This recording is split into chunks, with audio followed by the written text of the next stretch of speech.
Anjali, could you tell us a bit about your work in the Migrant Forum in Asia? It's a lot of different work.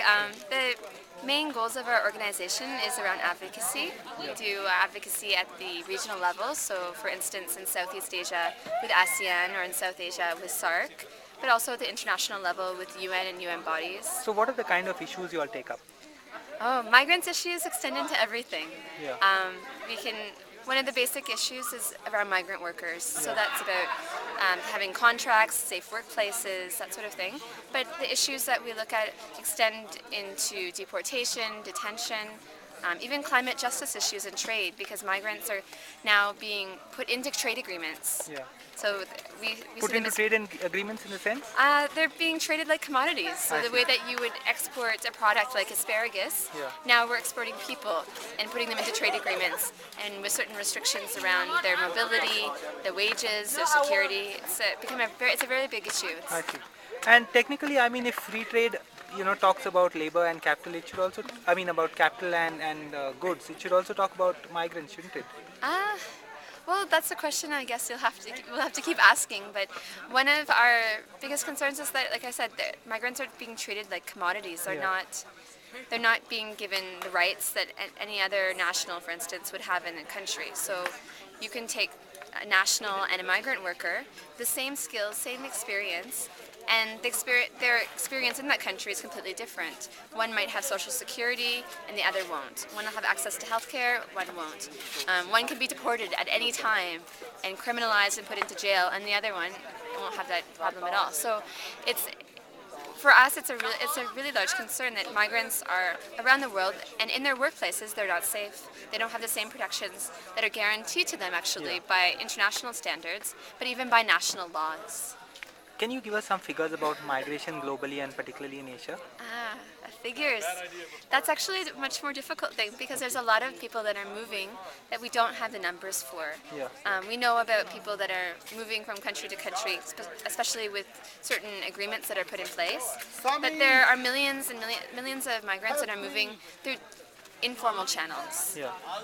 But they're working in places where they're actually very much needed. If all those that were in informal work right now were to disappear, you'd see empty construction sites. You would see homes without workers. We don't have a lot of numbers, but In yeah. Asia, which parts of Asia you're focusing more on? Actually, I wouldn't say that we have one focus. Yeah. But of course, being based in the Philippines, it's a major Yeah. issue. There's 10% of the population is working outside of the country. I So see. for us, it's a big issue.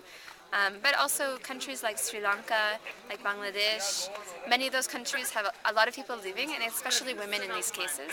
Yeah. And some of them are working in domestic work, which is another issue because domestic workers have one of the most difficult times actually in their workplace. They're having to live in the homes of their employers. You can imagine some of the troubles that might arise, issues around sexual harassment, long working days, 17-hour working days, without any pay. And sometimes women, well, especially in the cases of domestic worker, often they're tied to their employer. So if there's some situation of abuse, the migrant, if they decide to leave, they're actually criminalized. As soon as they leave a home, they become a criminal. So these kinds of issues are really big for us, and it really just comes back down to having safe workplaces for migrants. But unfortunately, migrants are often put to the bottom of the ranking, and they're often the first to get fired, as we see in this global financial crisis. But it's really important that we make sure that we equalize the treatment. And in India, protections. you have done some work or plan to do some work or would like to do work in India? We do have migrants organizations that we're working I with in see. India.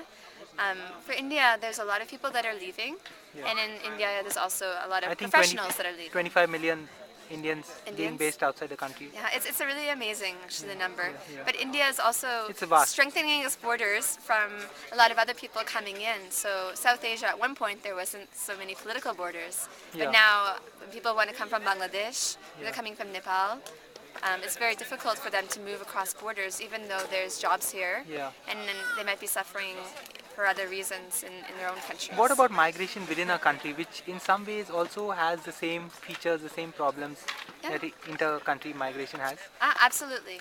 particularly in a big country like India?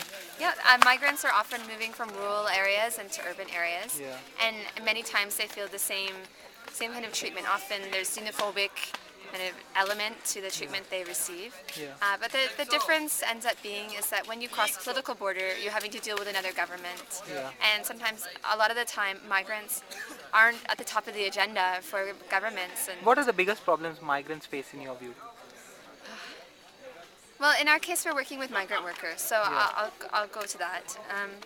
Really, not having everything that they do is devalued, right? Yeah. Migrants have a great deal of experience and knowledge, but when they're coming into a workplace, they're put in a situation without protection, without social security, access to health care.